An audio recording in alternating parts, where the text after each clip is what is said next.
안녕하세요. 특수물건 전문 경매 채널 IM경매입니다.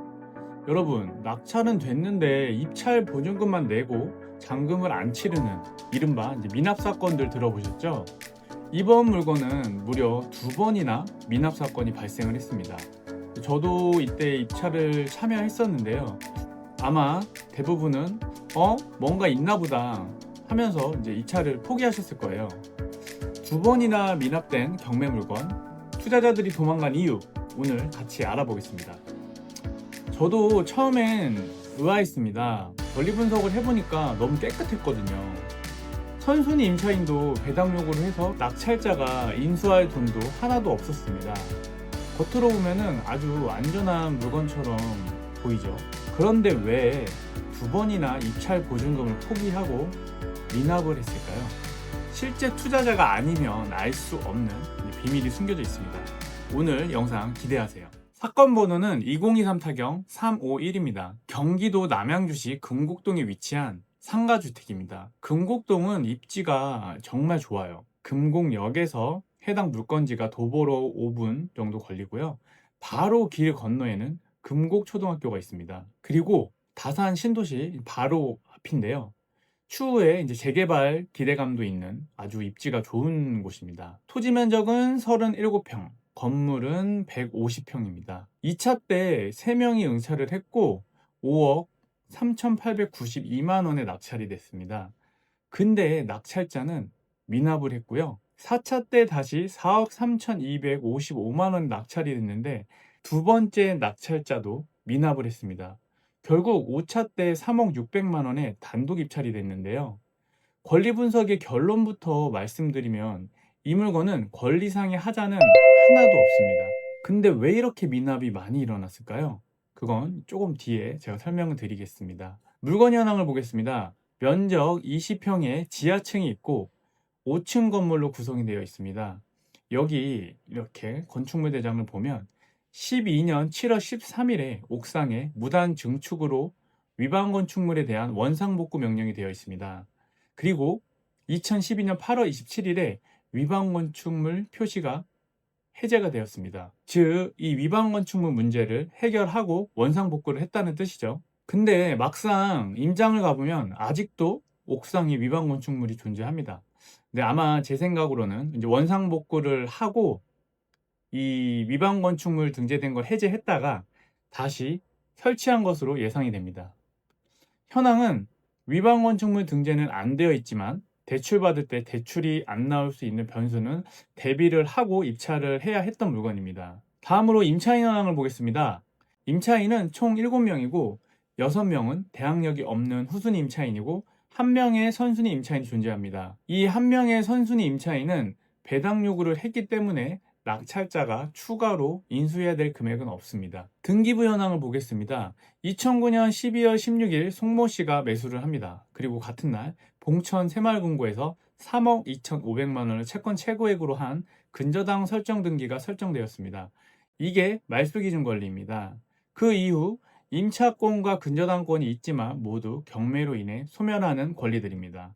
자, 이렇게만 보면 위반 건축물의 이슈 외에 권리상에 아무런 문제가 없는 깨끗한 물건인데요. 근데 첫 번째 낙찰자는 입찰 보증금 3,900만 원을, 그리고 두 번째 낙찰자는 입찰 보증금 5,500만 원을 포기하면서까지 왜 미납을 한 걸까요? 이건 임장을 통해 알 수 있었습니다. 일단 첫 번째로 여기 1층부터 5층까지 내부, 외부에 크랙이 심하게 가 있습니다. 두 번째로는 건물 내부에 소유자를 알 수 없는 폐기물들이 잔뜩 있었습니다. 그리고 세 번째로는 건물 내부 곳곳에 아주 누수가 심합니다. 상태가 너무 안 좋은 거죠. 그래서 저는 이래서 낙찰자들이 포기했구나 라고 바로 느껴졌습니다. 막상 임장을 가보면 영상에 다 안 담길 정도로 건물 컨디션이 매우 안 좋은 걸 알 수 있었는데요. 다시 철거하고 새로 짓는 비용이 더 저렴할 수 있을 정도입니다.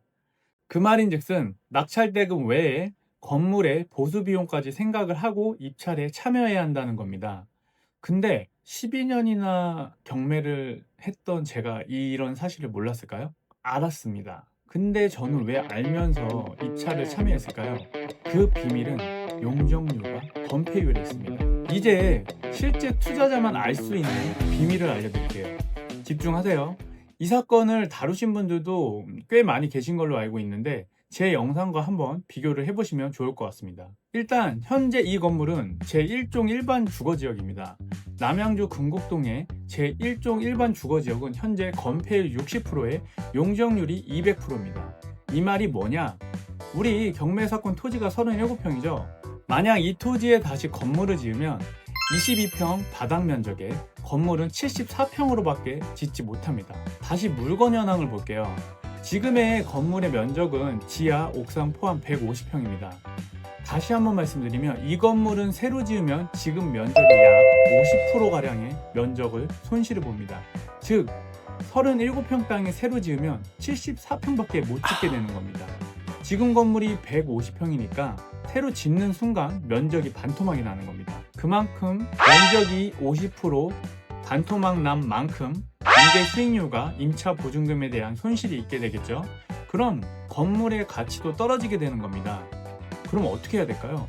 이 물건은 낙찰을 받으면 추가 비용이 많이 들어가더라도 무조건 리모델링으로 가야 됩니다. 그래야 이 건물의 가치를 유지할 수 있고 높일 수 있습니다. 이 건물은 지은 지 30년이 된 오래된 건물입니다. 사용 승인을 이렇게 94년도에 받았습니다. 그때 당시에는 지금 현행보다 2배에 가까운 용적률을 적용받아 지어진 건물이죠. 용적률을 많이 적용받았다는 건 건물의 가치가 높다는 겁니다. 약 1억 원의 입찰 보증금을 포기했던 2명의 낙찰자들이 이 사실을 알았다면 저는 미납을 하지 않았을 거라고 생각을 합니다. 여러분, 이게 바로 제가 강조하는 포인트예요. 이론적으로는 깨끗해 보이는 물건도 이제 이렇게 실무 경험이 없으면 함정에 빠진다는 겁니다. 이론만 공부하면 권리 분석은 할 수 있겠죠. 하지만 경매로 진짜 돈을 벌려면 건축법, 용적률, 건폐율, 공법까지 꿰뚫어야 됩니다.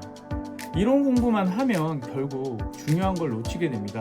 저도 이런 사실을 알게 된 계기는 예전에 제가 미준공 건물을 낙찰을 받고 실제 건축을 했던 경험이 있기 때문에 알 수 있던 겁니다. 그래서 처음부터 남들과 조금 다르게 뒤에 설계를 할 수 있었던 겁니다. 오늘 사례로 꼭 기억하세요. 경매로 돈을 벌려면 이제 이론으로 배우는 게 아니라 무조건 실무를 경험해야 합니다. 여러분이 IM 경매 영상을 보셔야 하는 이유도 바로 여기 있습니다. 여러분의 구독과 좋아요, 댓글 하나가 큰 힘이 됩니다. 더 깊은 이런 실무적인 지식을 원한다면 제가 진행하는 오프라인 강의에서 직접 배워갈 수 있으니까요. 강의 신청은 고정 댓글에 더보기란 확인해 주세요.